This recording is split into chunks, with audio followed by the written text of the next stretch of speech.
it's Emmy Hall at TFL Car, and behind me I've got the 2015 Honda CR-V. Now this car's been refreshed for this year, and it is one of the most fuel efficient crossovers in its class, but it's got that dreaded CVT. So what am I gonna say about it? We'll find out next, coming up on the Fast Lane Car.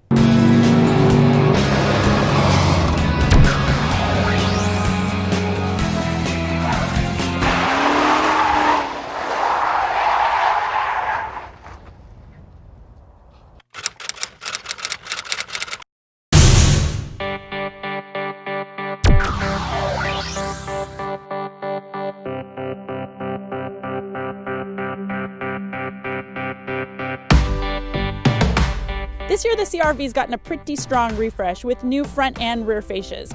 Now in the front you've got a much sleeker design, the proportion on the grille has changed, and you've got some chrome trim added to the fog lights. In the rear you've got, again, more chrome trim and a straighter crease in the body instead of last year's model, which curved up just a little bit to meet the taillights. Now these taillights also have a slightly different presentation in terms of the backup lights.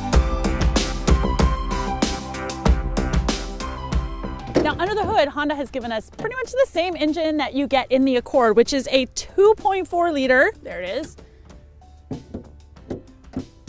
2.4 liter 4-cylinder, which is good for 185 horsepower and 181 pound-feet of torque.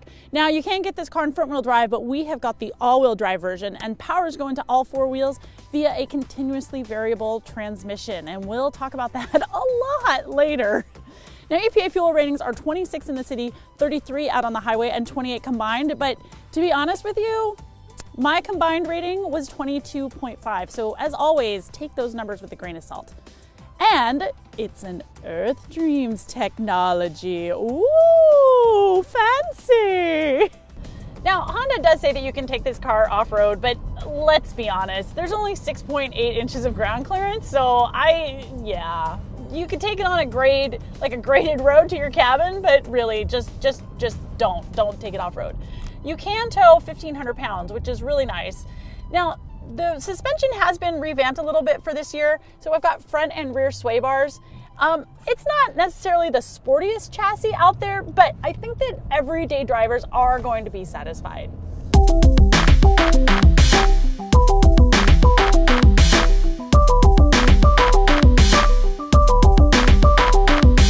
Now we do have the top of the line touring model, which means I've got all of the bells and whistles. I've got leather seats, we've got a multifunctional steering wheel, heated front seats, 10-way programmable driver seat with 2-position memory, Bluetooth, Sirius XM, I mean, all of those things that you really come to know, love, and enjoy.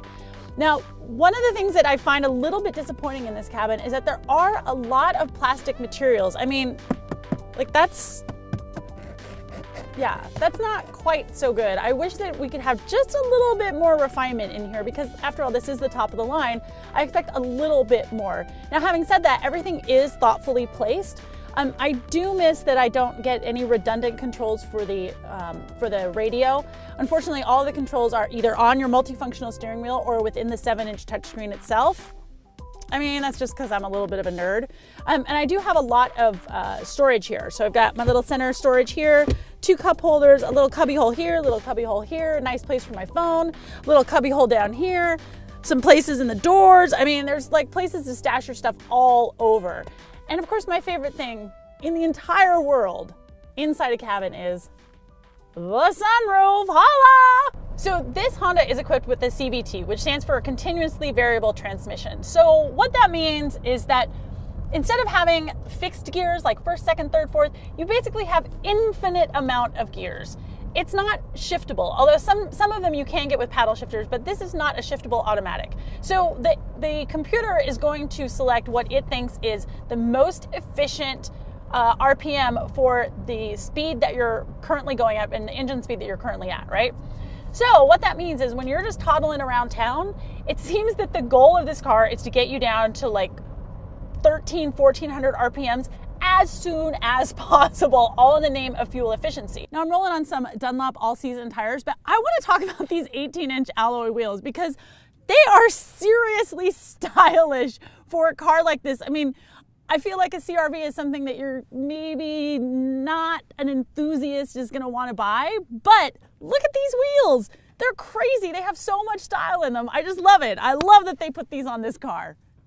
Now, if you were in a car that was maybe a shiftable automatic or a manual, that's so low that when you actually want to accelerate, you would want to downshift. Now, I'm not saying that the engine bogs when you're on that, but it bogs just a little bit. Now, this car does have a econ mode, regular mode, and then a sport mode. I spent most of my time in the drive and the sport mode, and even when you're up at higher speeds, like when I was at 55 miles an hour, I think my RPMs were right around 1,500. And at 65 miles an hour, they were only up to 2,800.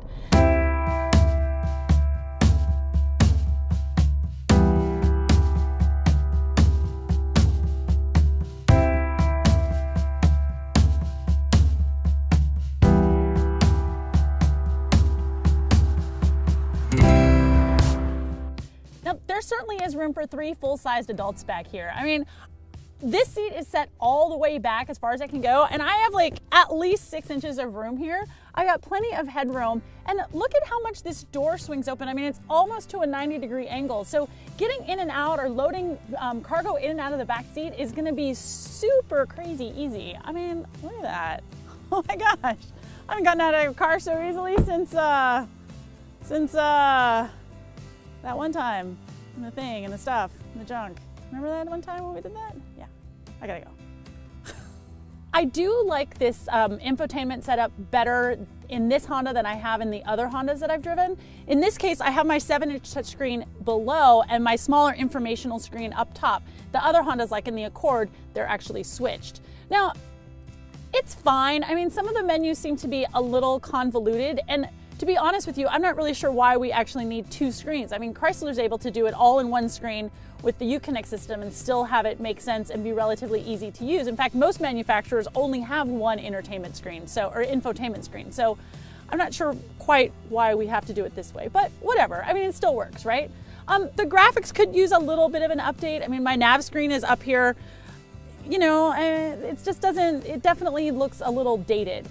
So this car also has the Honda Lane Watch system, which is when I signal right, there's a little camera in my side mirror, and then I get the image here on my 7-inch touchscreen. And frankly, in the Honda cars, I found it to be a little bit of overkill, but in this car, because it's bigger, you're occupying more space and you're riding higher, I did find that I like to have it, especially there were specifically 1 or 2 times where I looked in here and I was like, oh crap, there's that car in my blind spot, which I totally can't see in my mirror. Of course, if you just look like this, you can still see, but it does help you with small cars that are smaller and lower to the road. So it would be nice if Honda offered us an optional engine upgrade. I mean, I'm not saying that we want to go to the V6 that's offered in the Accord, because 270 something horsepower for this might be a little much for your average consumer. But it would be nice to maybe get a 4-cylinder turbocharged car, which is going to give you a little bit more, it's going to make this car a little bit more competitive with others crossovers, like maybe the more athletic Mazda CX-5. And of course, if you're really looking for off-road capability, you should look at the Jeep Cherokee Trailhawk, which comes in an actual 4x4, not just all-wheel drive, and starts at $4,000 less. But for now, this car certainly is mild-mannered and very composed on the road. It's a good baby bear, just in the middle, perfect choice for a lot of consumers out there. And it starts at $33,600 for our top-of-the-line touring model. So on the TFL scale of buy it, lease it, rent it, or forget it, I've got to give the 2015 Honda CR-V Touring a buy it. That's it for today. I'm Emmy Hall. Thank you so much for watching. Yay! Go watch all the other videos too. Hey, you can find us on all the social medias, and don't forget to check out tflcar.com for more news, views, and real world reviews. Take care. We'll see you soon. Bye.